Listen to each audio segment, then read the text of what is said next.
BBC Radio 4, it's 9 o'clock. Good morning. This is Broadcasting House, and I'm Paddy O'Connell alongside Zeb Soanes, who'll have the BBC News. The headlines: David Cameron has confirmed this morning that at least 3 British citizens were killed and 3 others are feared dead in the hostage crisis in Algeria. Tributes have been paid to 4 climbers who have died in an avalanche in the Highlands.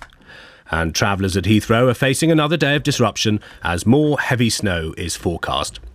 On the programme before 10, we've the Prime Minister's statement in full on the violent end for British hostages in Algeria. The former SAS man Andy McNab is here to debate the tactics used. Also, we'll hear one woman's list for living after her 3rd cancer diagnosis in 10 years. It's those memories that will, see me through the last few months when I do get really ill, that I'll have some great memories to think about. We'll rate Lance Armstrong's confession alongside other mea culpas we've known with Irma Kurtz of Cosmopolitan magazine. And the morning papers warn of 2 weeks of ice and snow, so we've a gift for every listener, a free Barry Cryer with warm-up gags to beat the cold.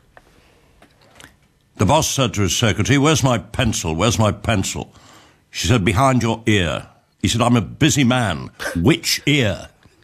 Also in the programme.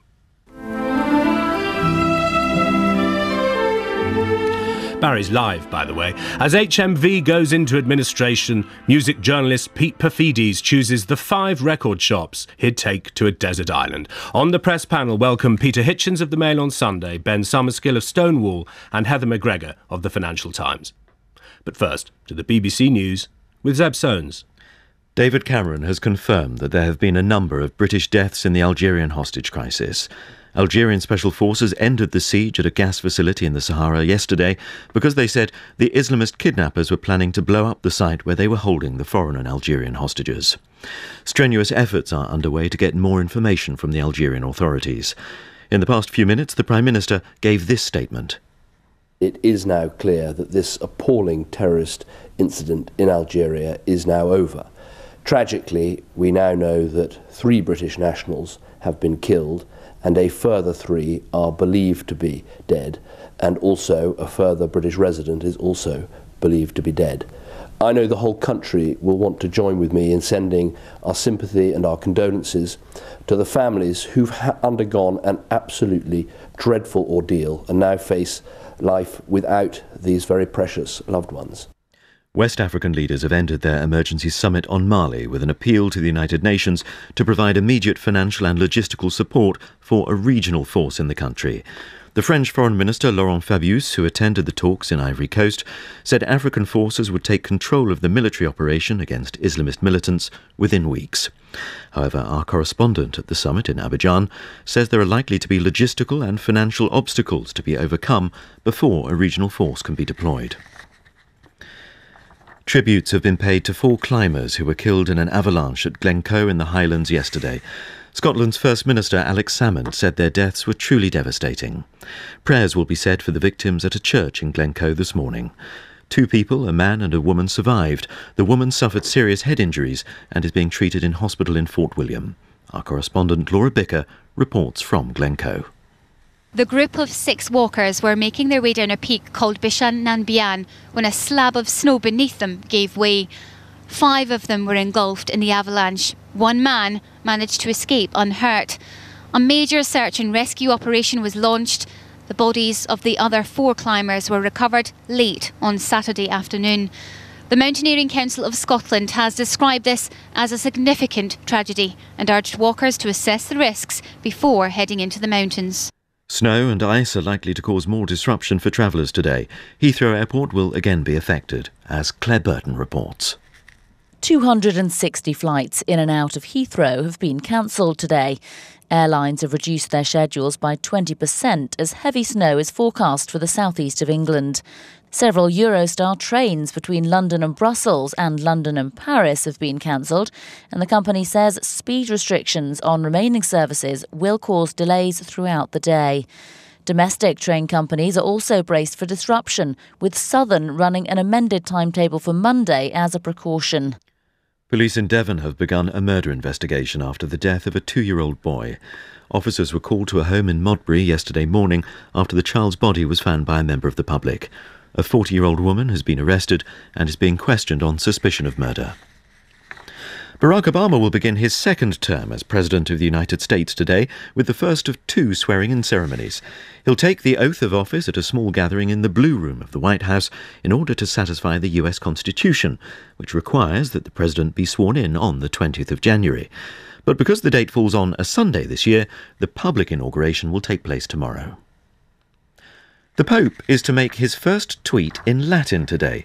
Pope Benedict has been using Twitter since December, but now a technological innovation developed by the Vatican will allow his messages to be read in the language most closely associated with the Catholic faith.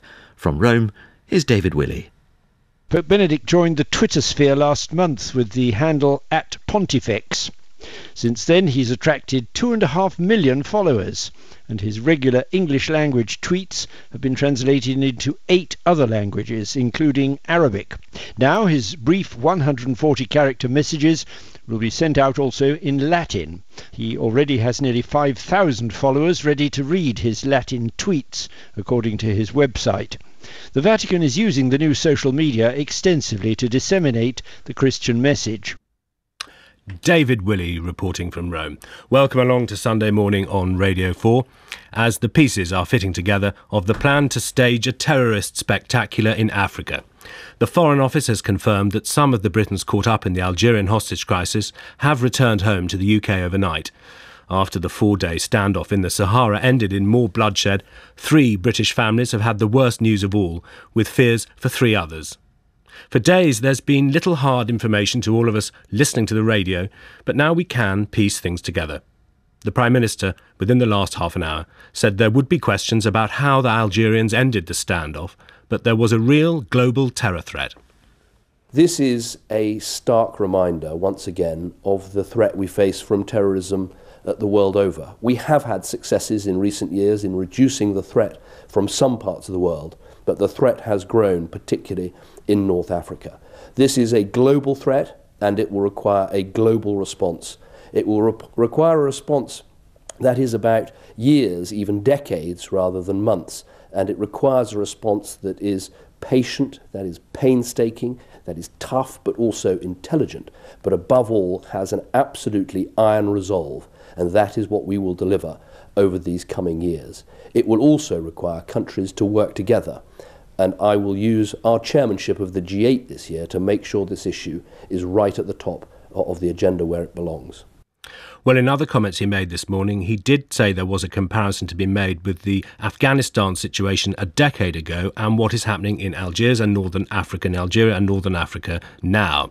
Here with a timeline is our World Affairs correspondent, Emily Buchanan, of the last few days. Yes, it was last Wednesday at around 3:30 a.m. Eyewitnesses at the gas plant spoke of indescribable terror. Travelling in 3 vehicles, about 30 militants attacked 2 buses that were leaving for the local airport. All of those in the convoy were killed, including 1 Briton. The militants, armed with explosives and rocket-propelled grenades, headed to the plant's living quarters and captured their hostages. Some workers frantically tried to hide, even under their beds.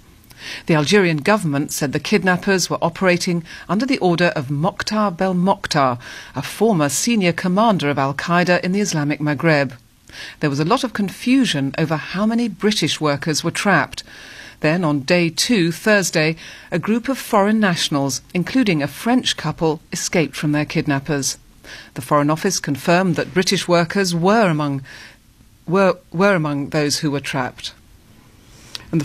And William Hague spoke during a trip to Australia. The government's crisis mechanism, COBRA, has met and been chaired by the Prime Minister, and it will continue to meet. So the safety of those involved and their co-workers is our absolute priority, and we will work around the clock to resolve this crisis. There was later welcome news of survivors. One was Stephen McFall from Belfast. He described how explosives were strapped to the hostages as the gunmen prepared to move them in 5 4x4s. And that was when the Algerian special forces attacked with helicopter gunships. 4 of the vehicles were destroyed, while Stephen McFall's own jeep crashed and allowed him to escape. In the battle, many hostages and kidnappers were killed. Algeria then came under diplomatic fire itself from the international community over its handling of the crisis.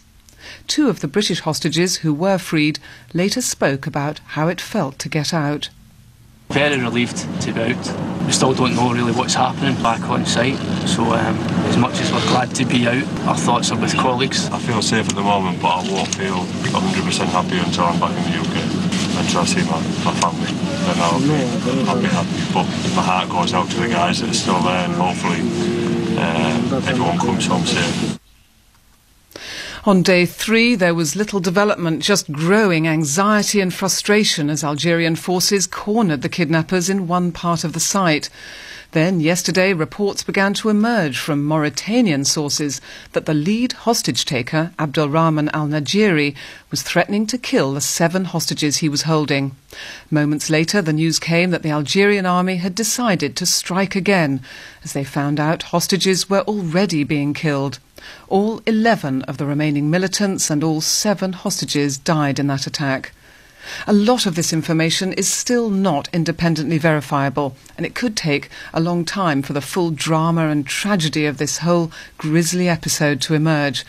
One thing is for certain, that instability and insecurity in North Africa has shot up the international agenda. Back to you, Paddy. Emily Buchanan, thank you. We'll debate that in just a second. For a word from Algeria, I spoke to Beatrice Khadij. She's the bureau chief for the news agency AFP. She told me there'd been a statement from one minister in Algiers on the radio this morning saying there had been no alternative to the action taken. We have a first official reaction by a minister just now on the radio who said Algeria had to respond. Algeria didn't have the choice. That Algeria is ready to confront any aggression because Algeria has been through a civil war in the 90s. So Algeria is ready to confront any Islamists who have been still present in Algeria. Here in the UK, it's being reported as a great surprise. A remote gas plant full of hundreds of people, including many foreigners, attacked by a very determined, well-planned terror group. Is it being portrayed as a surprise in Algeria? Were people expecting some kind of assault? It was definitely portrayed as a surprise in Algeria because, as far as we know, all these sites, which are very important for the economy, are meant to be seriously under strict surveillance. So a lot of experts tend to think today that probably there were insiders who gave a hand to the attackers. And finally, more speculation for you. Is there more to come in Algeria and with your neighbours? I would say since the war in Mali is expanding, I guess the Algerian authorities are getting ready for, we would say in French, débordement. And débordement is to say overflowing? It is an overflowing of the war that is taking place now in Mali. This is a desertic region. This is very difficult to survey. And the army doesn't have the same means as the Tuaregs who are involved in this fight. In a way, it is a little bit like the Tora Bora region in Afghanistan. They know perfectly the surroundings. They know more the region than anybody else. So it makes it very difficult to neutralize them. That's the bureau chief of AFP in Algiers saying the first comments had come on the radio this morning. Back home, the Foreign Secretary wasn't available for interview on Radio 4. Joining me to discuss this are the investigative journalist John Sweeney, who covered the civil insurgency, the civil war in Algeria in the 1990s. At least 200,000 people died then. John, welcome. And Andy McNab is a former SAS operative who spent time working on covert operations in Algeria. Andy McNab, welcome. Was this the right tactics to end the standoff? Yes, absolutely. I think that, it's very easy to criticise other people's operations, but if you look at the situation, you had a large complex, in fact, split into two. You had, as far as Algeria is concerned, and us actually, it's a national asset. It's a gas installation. Over 700 hostages, around about 30 militants taking them, something has to be done immediately. The area has to be contained, and I think that we tend to look at it in Western eyes, how we're going to carry out these sort of operations. These people have been fighting militants for over 20 years. They fought an insurgency war against the French in the 50s and the 60s, and they won. They fought a civil war, and they won. Their mission statements are to kill the terrorists, not like our mission statement would be to rescue the hostage. It had to be contained, and it had to be sorted out immediately. And it's not only the hostages, but the gas installation as well, a national asset. John Sweeney, would it be a surprise then that Western leaders were somehow appealing to be consulted when Algeria felt the need for speed?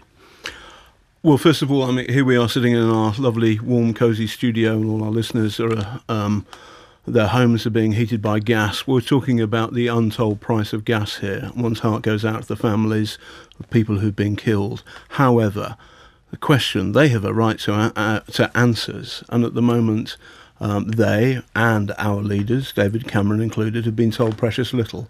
And I do feel what David Cameron was talking about in that news clip just a second ago, that our response must be tough but intelligent. It seems that all of the jihadists were killed, all of them. Now, I've been to enough wars to know that sounds a bit fishy to me. And here's a simple point. Now, you can argue about the ethics about this till the cows come home. Let's talk about the intelligence value. You cannot get intelligence out of a dead man.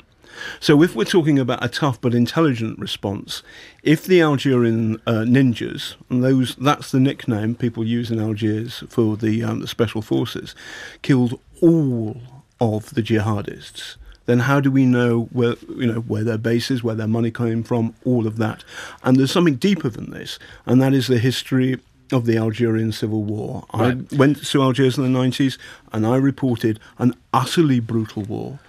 And we won't be going into the history of the Civil War, but you're bringing it up because the Special Forces acted quickly. They did not want any kind of assault on a symbol of national economy, such as a gas plant. And their number one priority is saving the face of the regime and stopping anything like an Arab Spring in Algeria. They are, I have to say, that the evidence suggests they're less interested in the looking after the hostages. They're dealing with the threat from what they see as Islamic terrorists. So, Andy McNab, the critique there from John Sweeney is that by moving so swiftly for reasons of national strength and to appear that they're on top of the threat, they might very well have taken away something from this global fight on terror that the British Prime Minister is talking about. Well, it's very hard to say. The Algerians are, that. As I said before, the mission statement is totally different. They were trained by the Russians, and as we've seen through many sort of Russian incidents, whether it's the theatre in Moscow or the school in Belson, the mission is to kill the terrorists. They're very strong. There's no grey area. The fact is they have to send out that message. Now, if they're going to become part of the wider intelligence group and a wider group of fighting Muslim insurgents, well, then there has to be some mechanism where they can be brought into it. But, Algeria sees itself as a sovereign nation that won independence from a colonial state, and from certainly the Algerian government's point of view, what they're concentrating on is the situation in hand. Right. And, as a planner of these sort of situations, unfortunately, obviously, there's around about 23 casualties at the moment. It's not much comfort for those families. But if you're looking at the pure mechanism of immediately containing two large areas, making sure that over 700 hostages have been released. From obviously the Algerians' point of view, their mission statement is to kill the terrorists. There's many other countries that would actually like to have those sort of success. Right. So it's a success for you. Finally, to you, John Sweeney, is it an augur of what's to come? It's 40 fighters. So far, we've seen 6 machine guns recovered, 21 rifles, 6 mortars with 6 60mm mortars with shells. This was planned much in advance. Will there be more, and where will it be? I think there will be more. It's depressing. 25 years ago, I went on one of my first foreign jobs, and I travelled around Mali, and I slept out on the desert floor of the Sahara Desert. I'd say to my kids, don't do that. Don't go those places at all. You can see, I don't see the comparison with Afghanistan. Afghanistan is incredibly mountainous, and there is a huge population there who are opposed to Western military presence. A British Prime Minister once described in the Victorian Times the French conquest of the Sahara. The Gallic cockerel has won himself an enormous sandpit. This is empty land. However, at the moment, it feels as though this isn't a success. To me, in my own personal view, this is a failure. People's lives have been lost, and I can imagine it's possible that a different scenario would have worked. Thank you very much indeed. John Sweeney seeing this as a failure, Andy McNab seeing it as a success for Special Forces. In all the analysis of the newspapers, there's a similar fault line this morning, and we'll have a full review of the papers in 20 minutes or so. And if more comes out from the Foreign Secretary or from the Prime Minister on this question or others, we'll bring that to you before 10 o'clock. Thank you very much indeed to both of you. It's 20 minutes past 9. Just to look back at some more news of the week, to go to the story of the record shop, HMV. Well, when we looked at this in greater detail, we realised that in the year 2000, a plaque was unveiled by the Beatles producer George Martin at the site of the first HMV record store. The inscription on the plaque explained who'd opened the store in 1921, a composer whose music was appreciated then as now.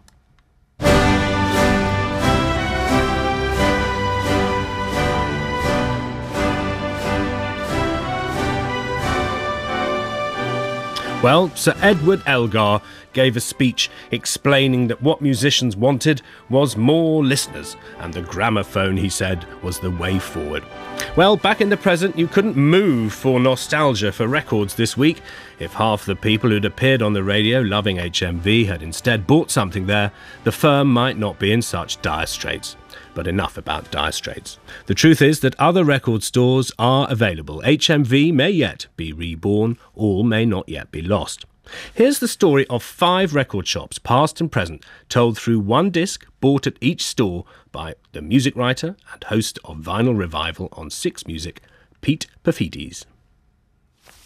OK, well, I've picked out a record on the Philadelphia label from 1972 by The Intruders called Win, Place or Show. I lived in a part of Birmingham called Acox Green, and... Name dropper. This was a record I remember buying from Easy Listening in Acox Green.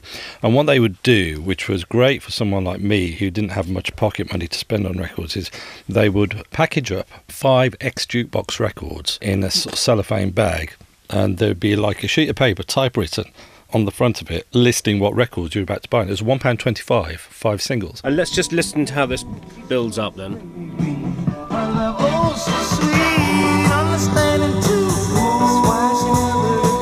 The snow is falling outside Pete's record den. We're back to the late 70s. She's number 1 at my door. My baby, she's the winner. It would take you away from Birmingham, this, wouldn't it? It would just a bit, yeah. Shall I put another one on? Yes. Okay.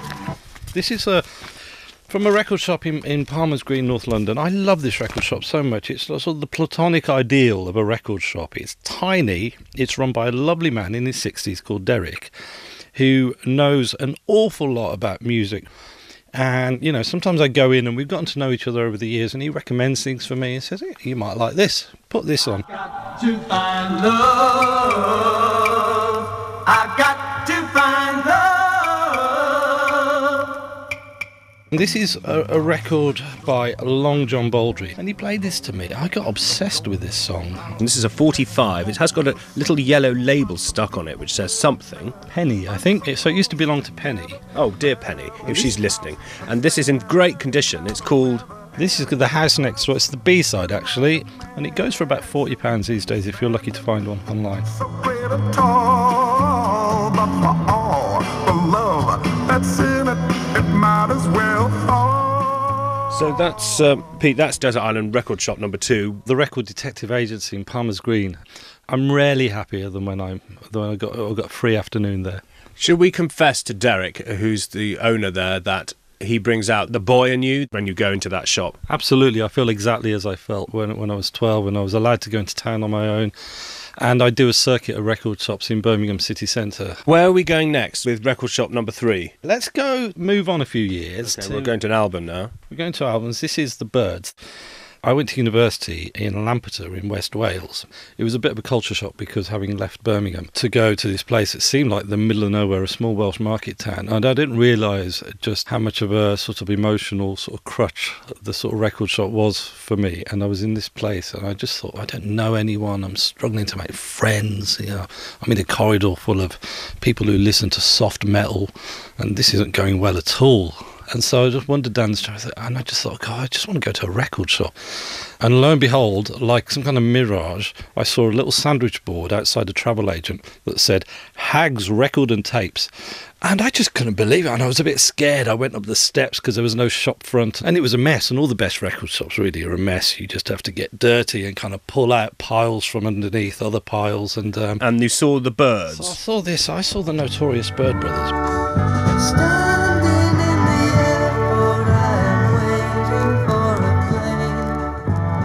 It's such a beautiful record.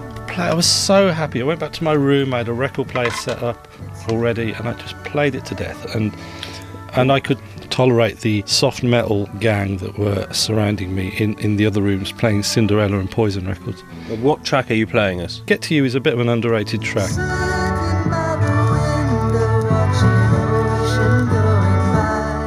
Is that about escape, record shop as escape for you when you hear that? Definitely. It's just a big Proustian rush, really. You know, I just love the fact that you just don't quite know what you're going to end up with. The other thing why record shops are so valuable is that when you buy a record, it's really like what you're buying, effectively, unwittingly, is a diary entry of what you did that day and where you were at in your life. I can't remember what I was doing when I downloaded all the records I've downloaded. With records, you pull it out and, you know, the price sticker might tell you, or just the memory of actually buying it. We're on to Desert Island Record Shop number 4.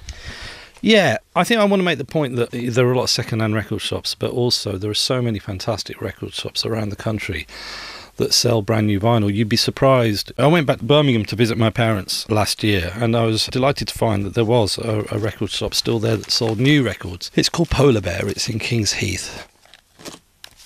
I'm going to play a fantastic pop record that I found there. This is Tiny Temper, Pass Out, and this came out a couple of years ago for Record Store Day. And, you know, I owed it to the 12-year-old me to buy it because that's exactly what I would have done. Yeah, we bring the stars out. We bring the women and the cars out. Let's have a toast, a celebration, get a glass out. Does Desert Island Record Shop number 4 tell us that there is still a lot of people making an effort? Oh, definitely, and it's lovely when a pop song comes out on vinyl. Just to illustrate that, you know, a 7-inch vinyl, I think, is the natural habitat of a really great pop song. Now, Pete, I'm going to have to ask you to pick just one more. Bear with me a second. Right, so where are we going for the last Desert Island Record Shop number 5? Rough Trade have 2 shops currently in London. There's Rough Trade East, which is a big sort of hangar where people hang out. There's got a cafe in it. You can get online there. And they also have many, many wonderful records. And it's often been cited as an example of what HMV should have done. It's a destination in its own right. You can happily while away an afternoon there. HMV had become a shop window for Amazon, so often people would go in there and see what was out and then go and order it for less money on Amazon. So the Rough Trade East is great. But there's a Rough Trade West, which I think is a bit of often overlooked. It's incredibly cleverly stocked. It's exactly the kind of place where you can discover something wonderful. Look out, everybody. We're coming on the sea. This is a record I was after for years, and I never thought I was going to come across it. It's a reggae track by Johnny and the Attractions. And I was kind of going through the racks at Rough Trade. I saw this wonderful 10-inch reissue of it. Coming on the scene is just a wonderful track. It's bags of atmosphere, so much character in this. I just love this song.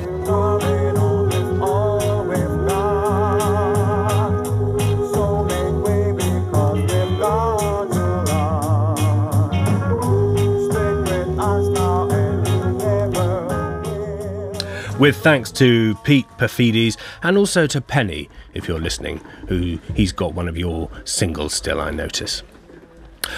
Now then, the papers say that we're in for a very cold spell. We're under a blanket of snow. Warm up your radio this morning with our new patented device, the Barry Crier.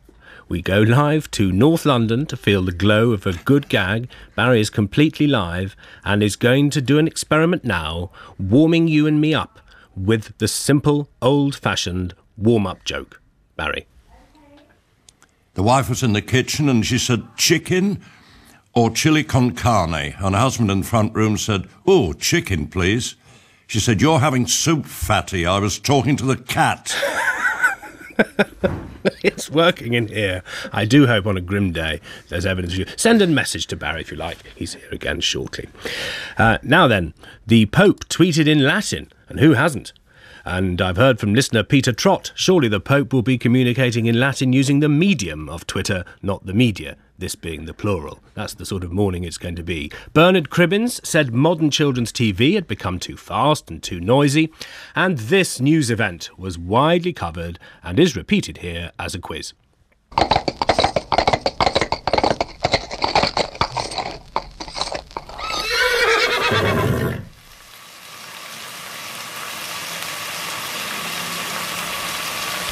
Well, it's very grim, but you can email us, bh@bbc.co.uk. Find us online. Our SMS is working, 84844. It's 9:31. You're listening to Broadcasting House on Radio 4. I'm Paddy O'Connell. We'll have the news headlines from Zeb Soanes in just a second. We'll talk about confessions after the news. We've a list for living to bring you. We've the review of the papers with Peter Hitchens, Ben Summerskill and Heather McGregor. But now, let's hear the BBC News headlines. David Cameron has confirmed that 3 Britons were killed in the Islamic hostage crisis in the desert in Algeria. In the past hour, he said that as well as the 3 deaths, a further 3 British nationals were feared to be dead and a British resident. Mr Cameron said responsibility for the deaths lay with the terrorists. The Algerian army ended the standoff with Islamic militants in a bloody final offensive yesterday. Tributes have been paid to 4 climbers who died in an avalanche at Glencoe in the Highlands yesterday. Scotland's First Minister Alex Salmond said their deaths were truly devastating. 2 people survived, but 1 has suffered serious head injuries. Further falls of snow are expected to add to the disruption caused by the wintry weather. Heathrow Airport has been struggling to clear a backlog of flights, and there will be further cancellations today. Barack Obama begins his 2nd term as US President today. He'll take the oath of office at a small gathering in the White House. The public inauguration will take place tomorrow. Well, let's look ahead to life on Radio 4. Sean Lay's arrived to preview the world this weekend at 1 o'clock. Hello, Sean. Good morning to you, Paddy. Years, even decades, is what David Cameron said this morning it will take to eliminate the most militant groups from the Sahara. This lunchtime, we'll be asking what we've been doing over the last decade. Washington considered this area potentially another Afghanistan nearly 10 years ago. The former US top defence official in Africa, part of Barack Obama's administration, tells me the president's men made a big policy mistake and it's time to change course. I think for success, it would be very beneficial to have U.S. troops on the ground, special forces, mentoring the African forces. We've assembled a brains trust to discuss what should be the regional and international response. Britain's former ambassador to the UN, an ex-foreign minister from the region who's researched al-Qaeda, and the philosopher Bernard-Henri Lévy, credited with persuading the French government to intervene in Libya. The World this weekend at 1 o'clock. Sean, we're going to talk about confessions. We've asked our press panel to reveal something. Would you do me the favour of revealing a small confession? Yes, I'm not going to go into the ones that I needed a lawyer here to check what I'm going to say, but I once... This is a very long time ago, I hasten to add. I once chopped an earthworm in half to see whether it was true that the 2 halves can both survive.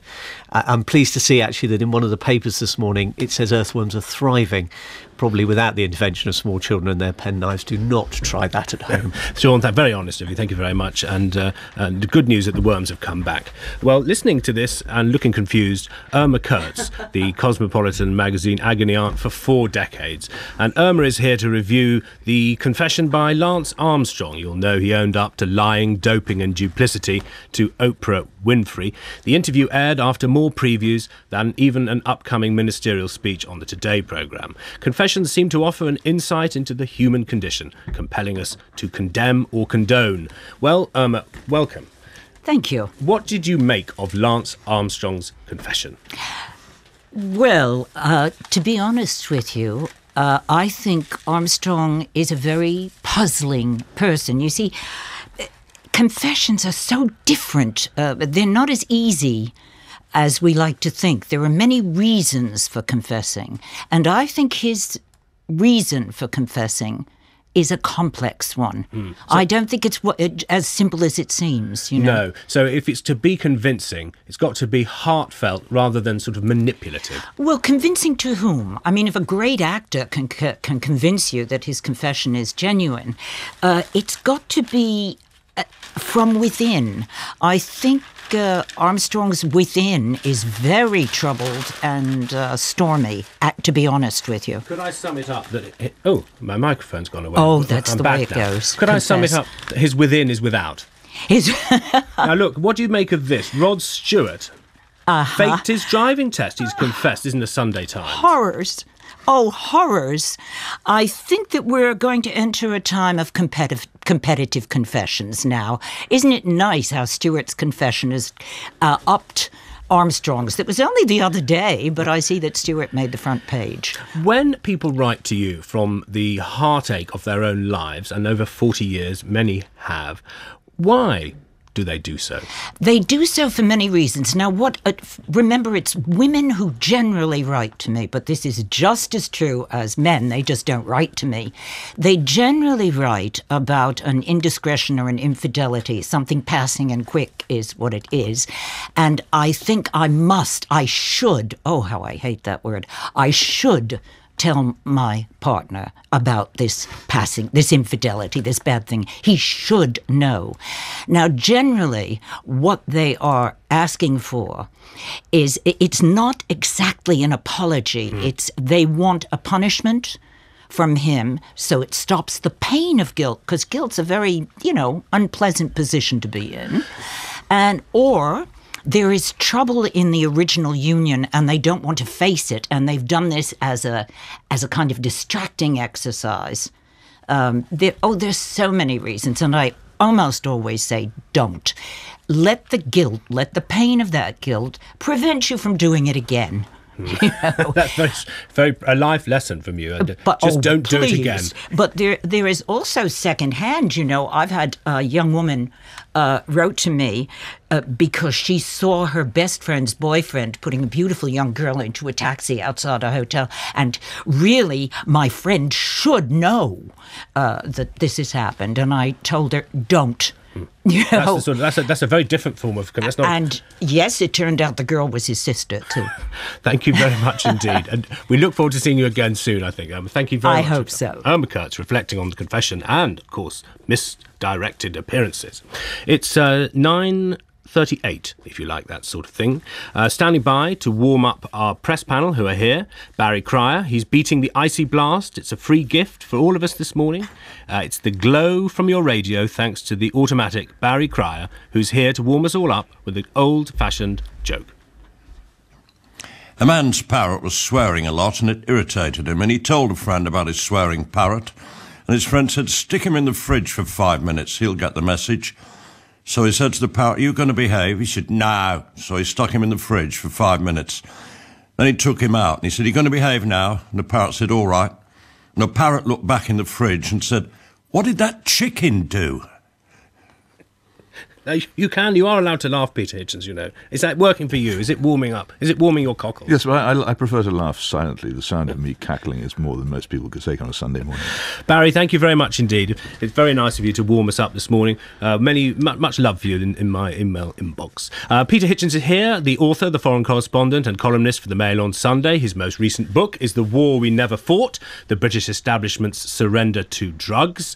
Ben Summerskill is chief executive of Stonewall, a charity working for lesbian, gay and bisexual equality. And Heather McGregor joins us from Oxford. She's an entrepreneur and author of the Mrs. Moneypenny column for the FT, or the Miss Moneypenny column. A new book, Careers Advice for Ambitious Women, is out in paperback this week. Hello to you, Heather. Hello. Do you want to have a confession, or do you want to move us along? Oh, no, I'm very happy to have a confession. I've been presenting my own TV show for the last 20 months, which was something completely new because I'm 50 years old, didn't expect to come to TV. And I've learned the transforming power of false eyelashes. And so I will admit on air now to something I've never told anybody before, which is that before every critical business meeting I have, I get my makeup artist to come in and put on false eyelashes. It's good. Ben Summerskill, not the eyelashes, but maybe an admission. Well, I suppose in the spirit of the time, I might make a drugs admission. And in fact, the truth is I've never, ever taken cannabis. Right, you're the only one in public life, it seems. So you haven't ever taken, they've never had cannabis. I've never had cannabis of any, smoked, ingested, cut up in yoghurt. Peter Hitchens, would you like to make a confession? No. Not at all? No, I don't believe in public confessions. Surely you wear eyelashes for TV appearances, Peter. They're all my own, Ben. You don't believe in public confession. You don't like the sort of public confessional era, and you're not going to join in. No, I'm not going to join in. I think it's fundamentally phony. You're perfectly at liberty to do so. I picture listeners agreeing with you all over the land. Now, let's turn to the national newspaper. Heather McGregor, you're in Oxford. Would you like to begin? Yes, I mean, I am very interested in the Lance Armstrong confession.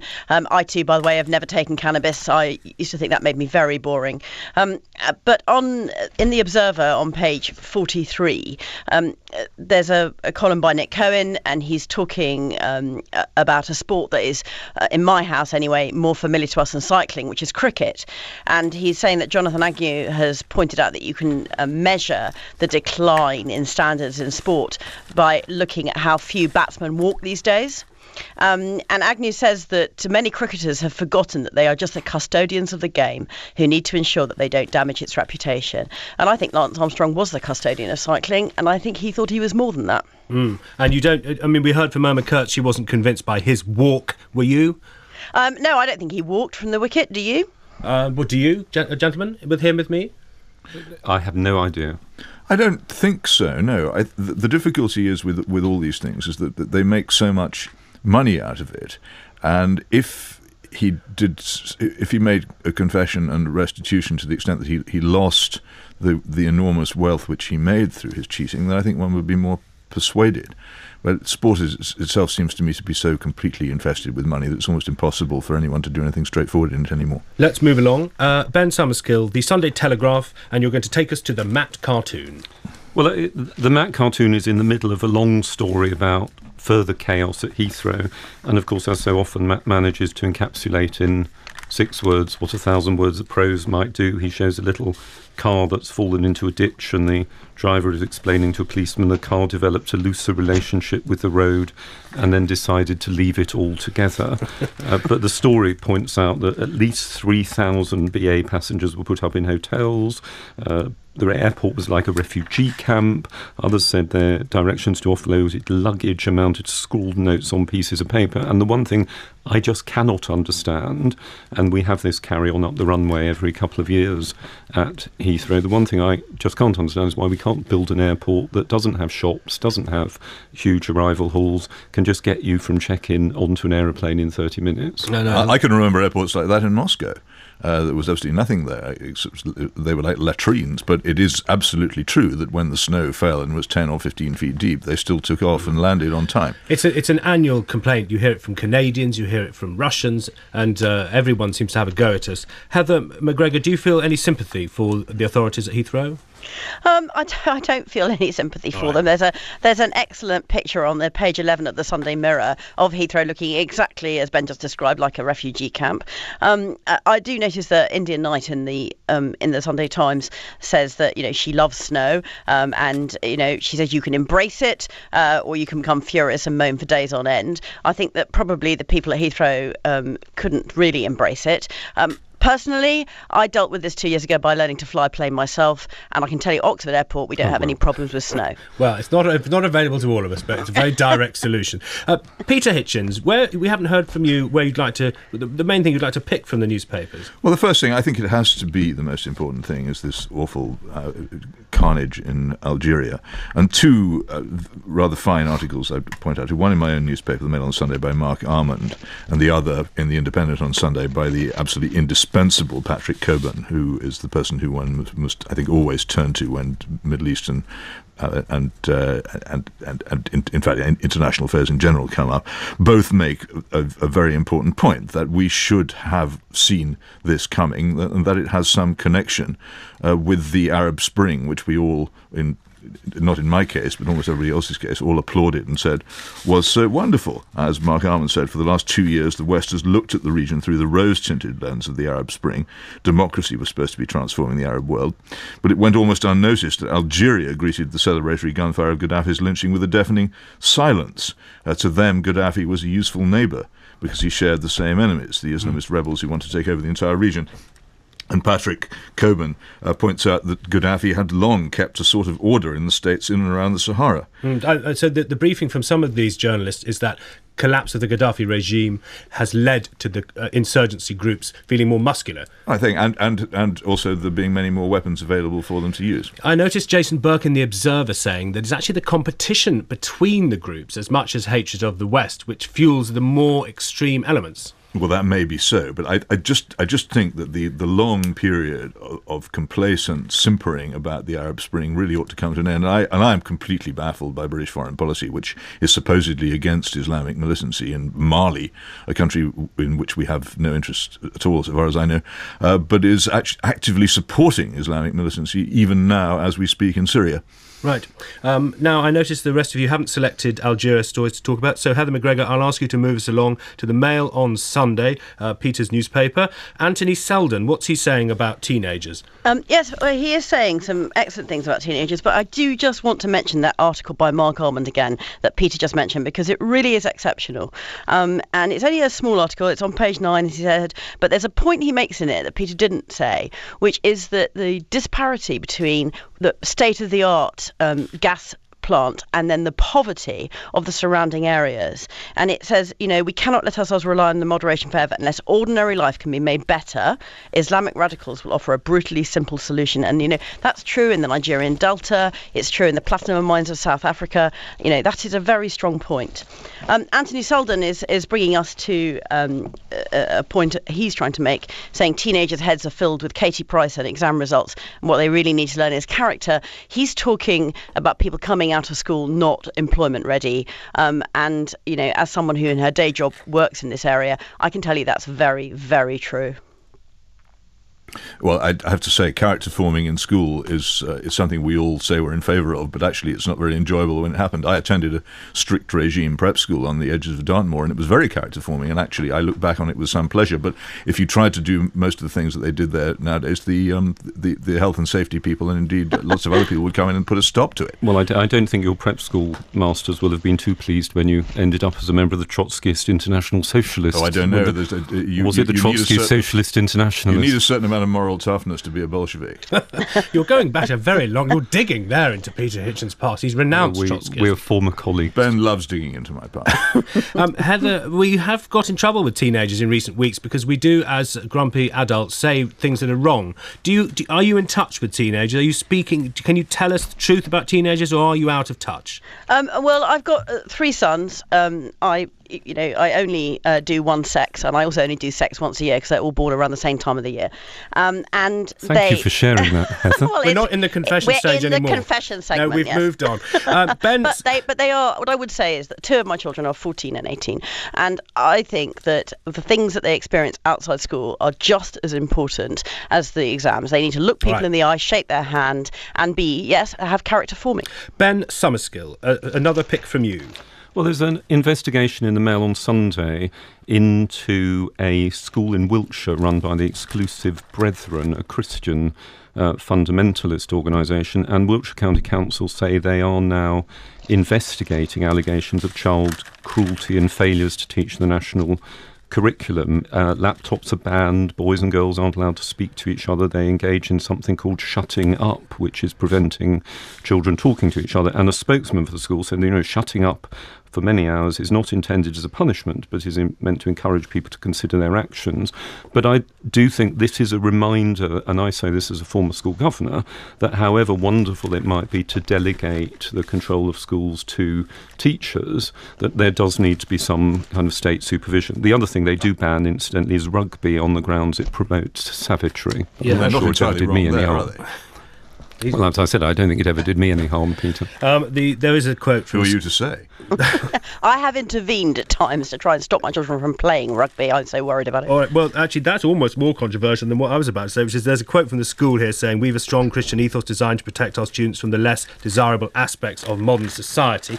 You're now moving it on to rugby, but I'm going to ask you to move along to a couple of minutes left, actually. Peter Hitchens, a scrapyard for pianos in the Sunday Telegraph. Desperately sad story. It reminded me of those awful graveyards of steam locomotives in the 1960s, of all these pianos being smashed to pieces because people no longer want them and they're wearing out, but also because the piano as part of British life, the thing sitting there to be played, is, I think, vanishing. It's a great sign of cultural revolution. Do you have the piano? Do you have the story near you? Can you furnish us with any information on it? I haven't got it next to me. Well, I can furnish you with the information to where it is. It's on pages 18 and 19 of the Sunday Telegraph, and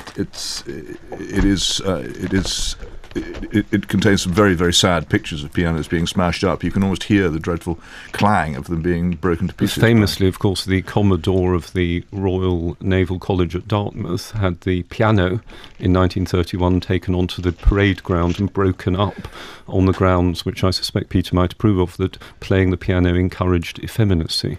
Well, you have to say that the Royal Navy performed very effectively after this purge, but I'm not sure it was necessary. Do your sons play the piano, Peter? Well, yes, but very unwillingly. They'll be drinking white wine next. I'm afraid so. And the thing I remember about last week's Desert Island Discs, I can't remember who it was, but I remember him describing cutting up a piano with Bob Dylan for firewood.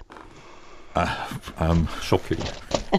Okay. Can I just mention one small thing about snow, which we haven't mentioned, which is in the excellent Christopher Booker's column in the Sunday Telegraph, reminding us of something which should never be forgotten.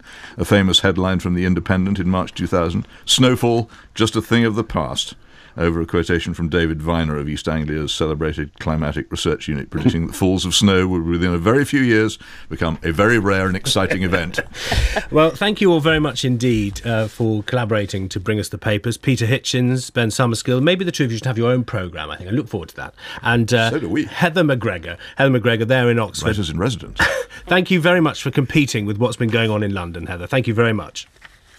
It's just gone 10 to 10. When we heard one woman's account of what she must do before she dies, we thought we'd share it with you. It's a vivid, life-affirming plan, and it comes from Helen Fawkes.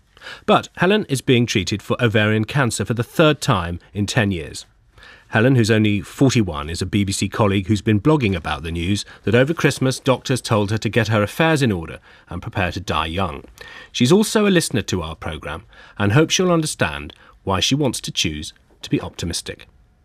I've had this shadow of cancer for more than a decade now. I thought that I'd beaten it twice. I've done so much to get rid of the cancer. It's almost killed me. And then to be told that it's come back and I'll never get rid of it is really devastating. And when my consultant was telling me this, I kept saying, "Is it terminal?" And he kept saying, "No, you're not dying, but your life will be cut short." And just to hear that is just awful. Are you grateful for the bluntness? I believe he told you to get your affairs in order.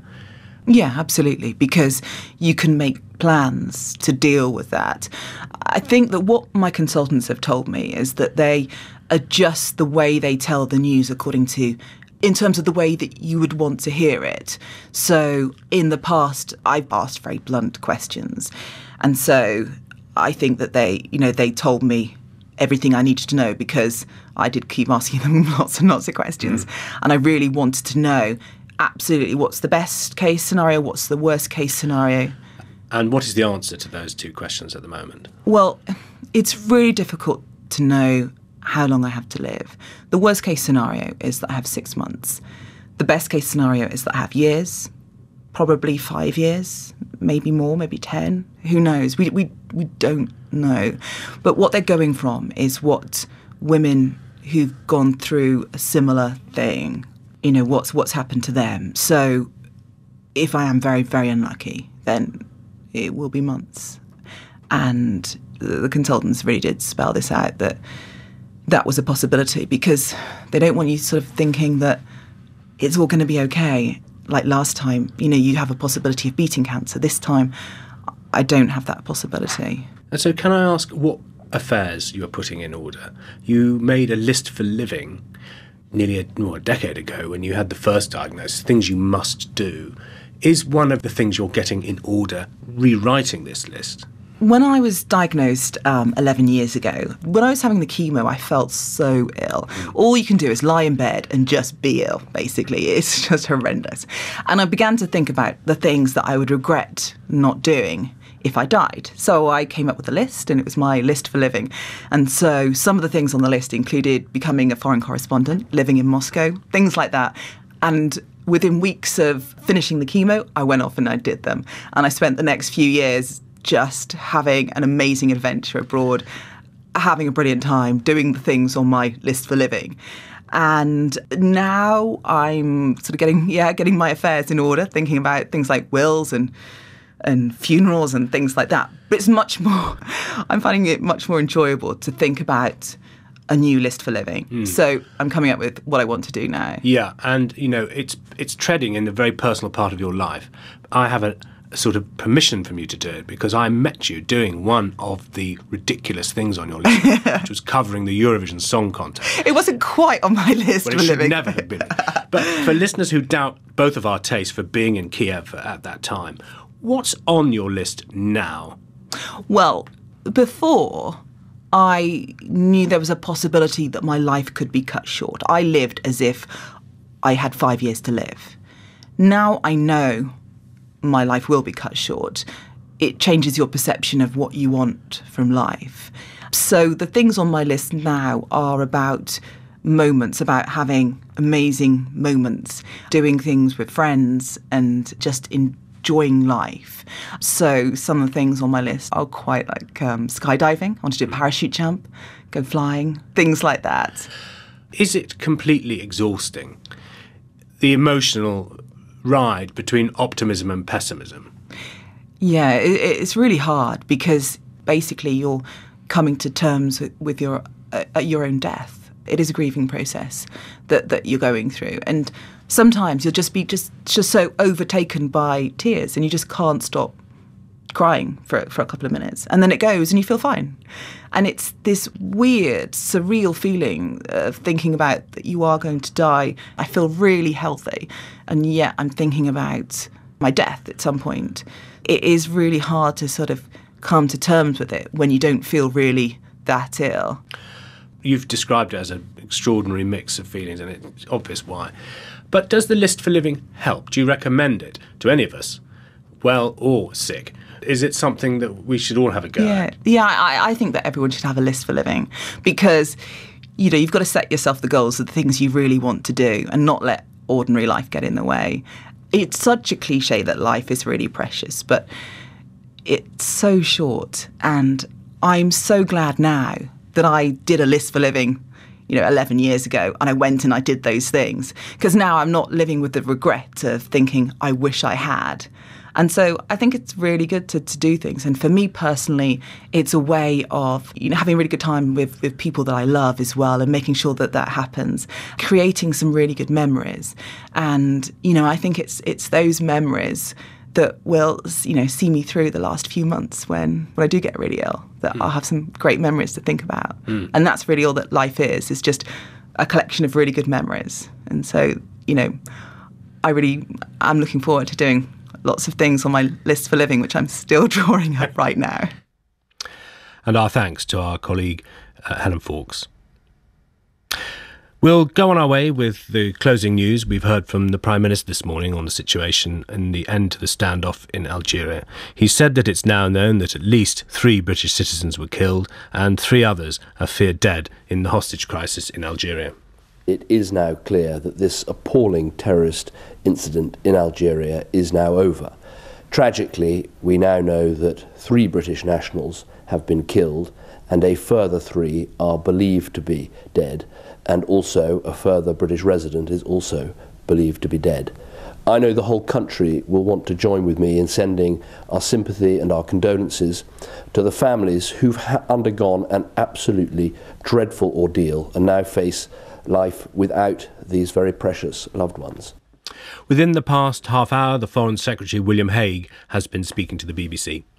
The primary way of operating has to be through the countries of the region. That is the only way to enjoy the greatest possible legitimacy, to bring about a political solution. Obviously, there are disadvantages to putting forces from another continent on African soil. The French have had to do what they've done, and we absolutely support them in doing it. This was an emergency, with the insurgency starting to threaten the capital of Mali itself. The Foreign Secretary, William Hague. We're on our way then. The weather forecast: persistent snow will spread into southeast and eastern England, as well as parts of the Midlands and North Wales.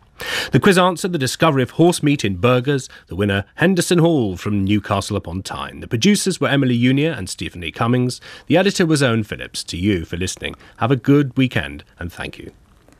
And that was Paddy O'Connell. Lots going on in the Archers this week. Rob is given the 3rd degree and Brenda is on tenterhooks. Plus Vicky is getting fed up. Get the kettle on and settle down. We're off to Ambridge for the Omnibus next. Tough times for today's 20-somethings. A couple of my friends actually posed with their signing on books at the graduation with champagne glasses in their hands. I think I'll probably end up getting a job which isn't a graduate job. It'll probably be a job which I could have got having come out of college. Nothing really felt worthwhile. BBC Radio 4 meets young graduates trying to carve out a future. I say to people now, when they say to me, what do you know about running a business? Well, what did I know about writing a dissertation on Nietzsche until I wrote it? Quarter-life crisis. This afternoon at 1:30. Back to This Morning on BBC Radio 4, and it's time for the Archers.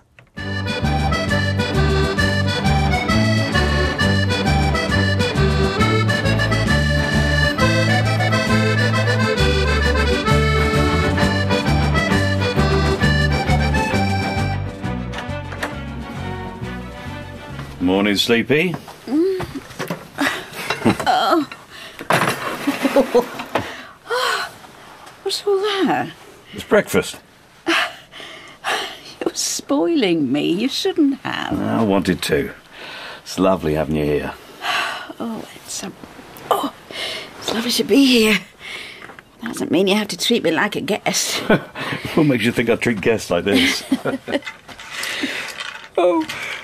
You know, you shouldn't have let me sleep in. That's all right. Gave me time to make breakfast. Took hours. Well, it looks delicious. And, the lovely little posy. What a nice touch. Good.